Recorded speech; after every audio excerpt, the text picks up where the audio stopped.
Hello, Level Up community. Today we're diving into NSOs at IPO, specifically at exercise and sell and exercise and hold. Let's break down what happens when you exercise and sell. In the initial award phase, the client receives their stock option grant. This is when we confirm details such as the number of shares awarded, the vesting schedule, and the strike price. Let's say you were granted 10,000 NSOs with a $5 strike price and 4-year vesting schedule. By year 4, all shares are vested and the company goes public.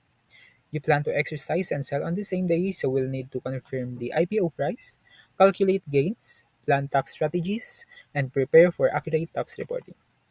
Let's say the IPO price is $40 per share, having a $35 per share spread in the total 10,000 shares.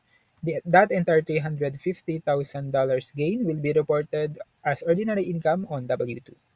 Although the gain is on W2, companies often withhold taxes, which is rarely enough for a large event like this. We'll calculate estimated tax payments to cover the gap and avoid penalties. This step is crucial in IPO years where sudden income spikes occur. After the sale, the brokerage will send a 1099-B with a basis of $5 per share. But the actual cost basis is $40 per share, so we'll adjust this on Form 8949 so we aren't taxed twice. Now let's look at exercise and hold.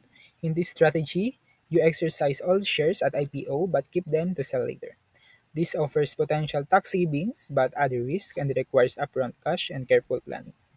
We'll explore this in three key phases: the initial award, the buying, and selling phase. In the initial award phase, we'll use the same example. The client is granted 10,000 shares with a strike price of $5 per share, and the share vests over 4 years. In the buying phase, the client decides to exercise their options. The client must have cash to cover both the purchase price and any taxes owed on the ordinary income generated by the exercise.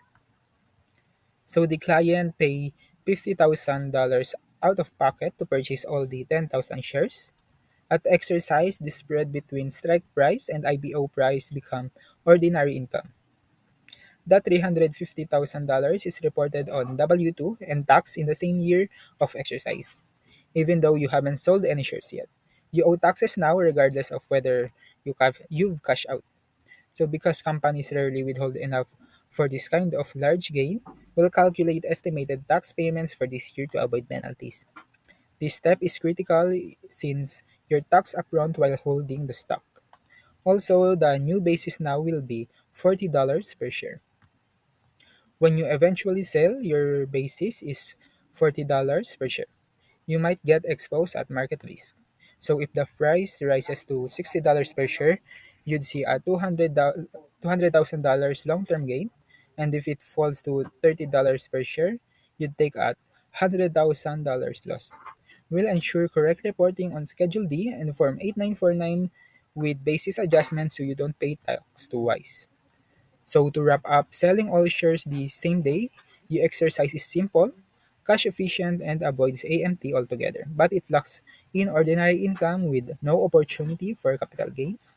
Holding shares after exercise creates room for long-term tax savings, but you'll pay taxes upfront and take on market risk.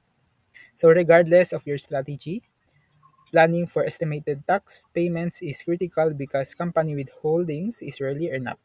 And finally, careful basis tracking and adjustment on Form 8949 are essential to make sure you never pay tax twice on the same gain. So thank you for joining me today to discuss NSOs at IPO. I hope this session clarified each phase and tax implication. Until next time, keep leveling up everyone.